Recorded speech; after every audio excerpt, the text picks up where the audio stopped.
So the weather is, whew. They don't get a lot of snow here in Yuma, Colorado, but they don't plow it either. So the snow from Tuesday is still here. And now we had a little dusting last night over it. But check this out.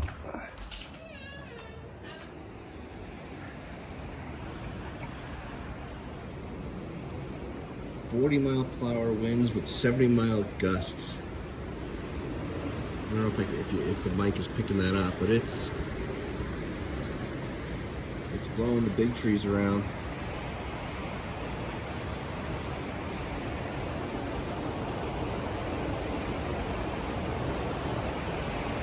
And if you look at the roads, they're still covered in ice from Tuesday's snowfall.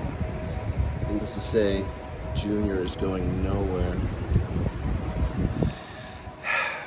I might have miscalculated. I might have miscalculated this Colorado trip.